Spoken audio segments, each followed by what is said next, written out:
Johnny C. Taylor Jr., a human resources expert, is tackling your questions as part of a series for USA Today. Taylor is president and CEO of the Society for Human Resource Management, the world's largest HR professional society.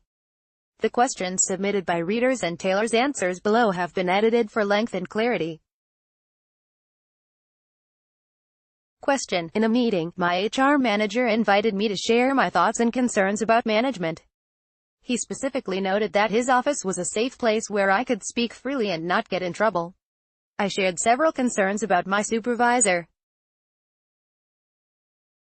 2 weeks later, I was given a written warning for misrepresenting communications between my supervisor and I. 2 months later, I was denied an annual merit increase and was told the reason was that written warning. I feel the safe meeting was misleading. Am I wrong about this? Johnny C. Taylor Jr., I'm sorry that you feel that the promise of a safe space was violated. Unfortunately, it's difficult for me to comment on your HR manager's actions without knowing more information.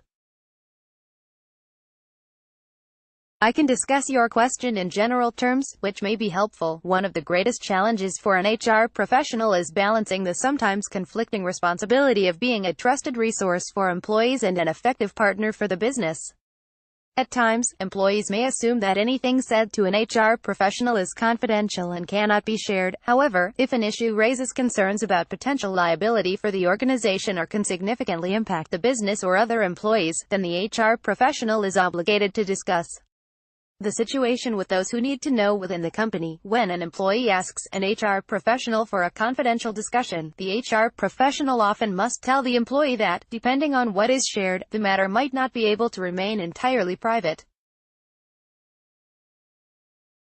For example, if an employee raises false claims about his supervisor to damage the supervisor's reputation, it would be appropriate for the HR manager to work with the supervisor to create and deliver a written warning. Or, if an employee shares that he has suffered harassment by a coworker, the company has a legal obligation to respond to that information.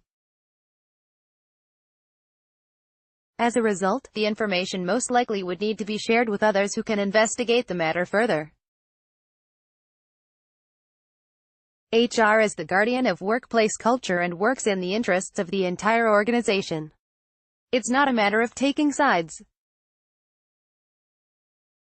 It also might be helpful for you to know that it is not unusual for an organization to have a policy stating that any employee who is currently on a written warning, disciplinary action would not be eligible for transfers, promotions, increases or bonuses. I hope this gives you enough information so that you can determine the appropriate next steps to take in resolving this issue. More. Ask HR. How can I get my company to start offering more interesting perks? More. Ask HR. My company wants a health risk assessment. What will it be used for? More. Ask HR. Can I be fired for attending a protest or speaking up publicly about politics? More. Ask HR. I have to monitor email accounts of former exec. Some are sexually offensive. What do I do? Q. What's the real purpose of an exit interview? Can I politely decline to do an exit interview at the job that I'll be leaving at the end of the month? Anonymous. Taylor, as you leave your current position, your employer most likely offers an exit interview as a way to learn more about the reasons why you are leaving. Exit interviews can help company leaders understand and address potential business or workplace issues that you or others may have. At the same time, the interview enables you to raise awareness of problems without fear of repercussions. However, don't view it as an opportunity to vent. You'll want to share honest but thoughtful and constructive comments. In fact, this also is your chance to talk about what works well at the company. You can even recognize a manager or coworker who you respect as a role model, high performer or leader.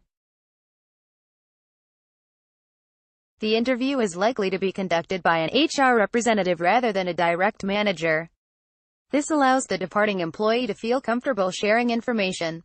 And yes, you can decline to do an exit interview. But I encourage you to do one. If you feel uncomfortable with a face-to-face exit interview, you may want to request a format that's more comfortable for you, such as a questionnaire. The same guidelines apply if you're commenting in writing. Be honest, thoughtful and constructive. Read or share this story. https://usat.ly/2m5ts6f